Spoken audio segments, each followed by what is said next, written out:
Hey everyone, welcome to my channel. In this video, we're going to discuss why your drawings look flat, as in why they don't convey that much form. And I have a few pointers which may help you out in making something like this. So let's get started. So the first thing that you want to get out of the way is the sketch. You can see me doing this here. I have my iPad on my right hand side with the reference image open.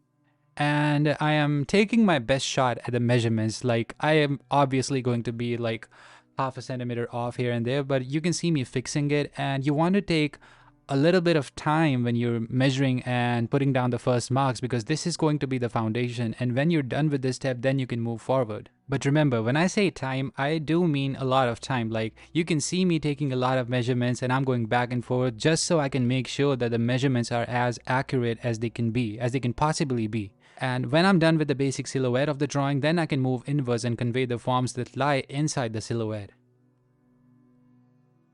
And just a quick little FYI, I am using tone paper for this drawing, so I'm using white charcoal for the highlighted areas.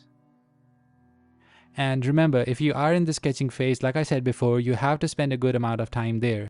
The reason for that is that this is the foundation or the layout of whatever you're drawing. So if you've marked out the proportions correctly, then you'll have that much of an easier time moving forward. So I think of it like, if you spend a good amount of time here, then it's probably going to save you time when you're putting down the values later on, because you don't have to second guess and just rethink everything. Like, you have something to work off of. So yeah, spend a good amount of time right here in this sketching phase.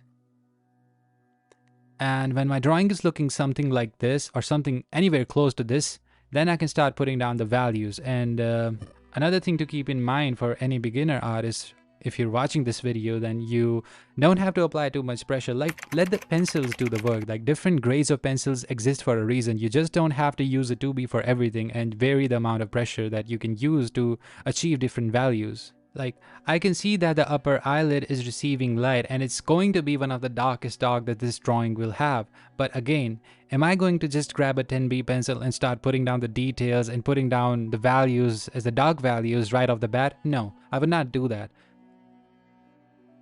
See, the thing is, graphite works in layer. Like, you have to build it up. It's not like charcoal where you can just put down the vine or the willow charcoal on the darkest darks and you achieve that same value. It doesn't work like that in graphite. In graphite, if you're using pencils, then you have to be patient and you have to work layer by layer. Even if you see a dark area, then you have to build it up. Like, use a 2B at least underneath it, because then you would not have those little marks which show the paper through.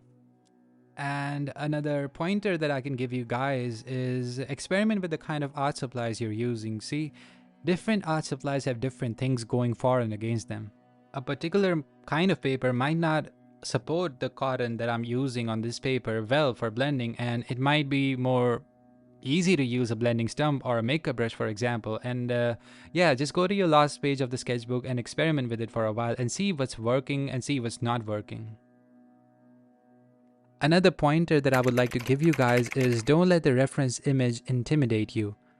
So when I see something like this, I don't get bothered by the kind of value changes and everything, at least in the first stage. Like, I see my reference image like this as if I am squinting my eyes, and then the shapes actually kind of make an average. The values kind of make an average, and then I can just put down the values in the shapes that I've marked out in the first stage and then just cover it up.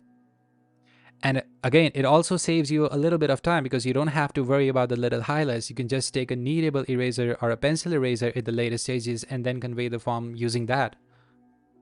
Here I am doing that and just putting down the values, this average value that I saw in the reference, and then just filling it up, because I know that I can blend this out later and then use a kneadable or a pencil eraser to, well, give it highlights. And a big issue that I faced when I also made a ton of flat drawings, and I wasn't able to quite point my fingers towards what's the reason, why don't they look three-dimensional, or why is it not conveying the form? And I just found out that the drawings that I'm making comparatively to the reference that I was using, they don't really carry that much of a range of values. And there are a couple of reasons why that happens. So, number one that I would point out in any beginner is they don't really study the references. Like, if I am making a drawing of an eye, I have to understand the ball-like structure of the eyes and how it kind of moves inwards as I move down. I also have to consider where is the light coming from? Where exactly is the light source in the setting? Like, if is it on the right hand side? Is it on the left hand side? If it is on the left hand side, then, well, which part of it is going to receive the most light? Which part of it is going to be the darkest dark? Which part of it would I have to render in halftones and convey the shift in the planes? You have to consider all of those things just so that you don't make any flat drawings like I did back then. Studying your reference means actually observing things. See, when I was starting out, when I saw a shadow, I would just grab my 4B pencil and then vary the amount of pressure that I used to apply and then just achieve that value, which is really, really wrong if you want to have at least a hint of realism in your drawings. And remember that grades of pencil exist for a reason. Like, you don't have to apply all the amount of force in the world to just achieve the darkest darks. Even experimenting with other mediums is a great idea. If in this case I'm using charcoal for the darkest darks that I'm seeing, and it's a much better thing to use when you have like an area of the drawing which is not receiving any amount of light. I also have a tendency to use charcoal instead of using an 8B or a 10B pencil because charcoal doesn't have that crazy shine that graphite has. And I used to make this mistake a lot. Like, I've put down the shadow area at this part of the drawing, right? And well, to get the best result, is this optimal? Now, if I ask that question, then I have to look at my reference and then do a comparative analysis. If I don't observe, let's say, then, well, it's dark, right? It's a shadow and it's darker than the subject that I'm drawing, which is the eye cast. But is that enough? Is that the most you can do? Well, if you just do a comparison, then you'll find out that it is probably not, like I found out. So instead of just calling it and being satisfied with the shadow shape that I've put down on the paper, I grabbed a charcoal stick and I try to get at least in the ballpark of the darkness that I was seeing in the shadow shape of the reference.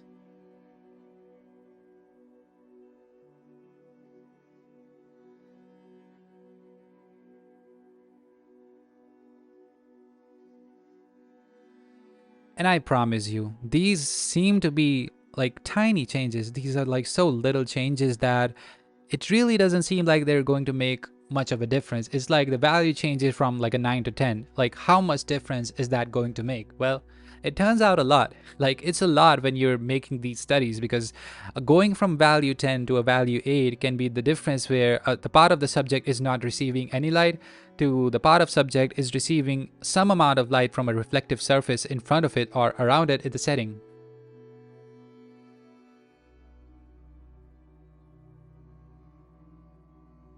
And trust me, these little changes are the ones that you would want to make. If you have the reference correctly marked out and you're struggling with values, these little changes are all that you need. In my works, even when I was more reflective of whatever I'm doing, then I just found out that the flatness of the drawings just disappears later on.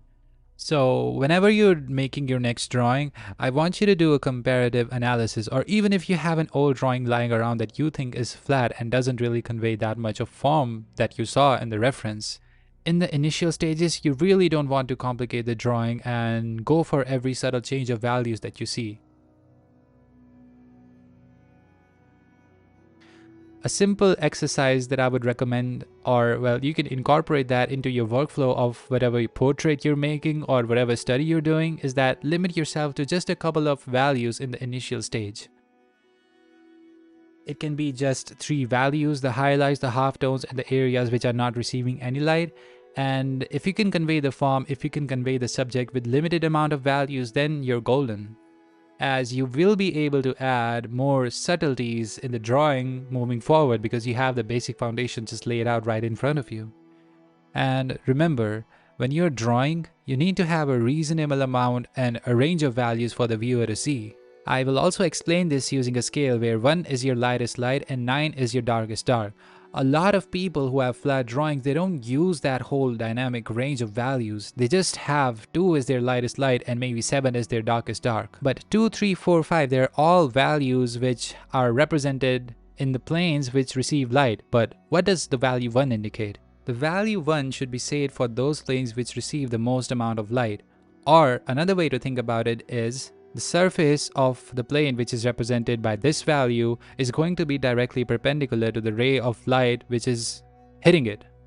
Reflective surfaces kind of lean towards this value, but again, this is not interchangeable. So if you're using the value 2 or the value 3 to indicate the lightest light in the subject, then you're missing out big time on conveying the exact form. And I'm hoping you learned something out of this video. If you did, then let me know in the comments, and I'll see you in the next video.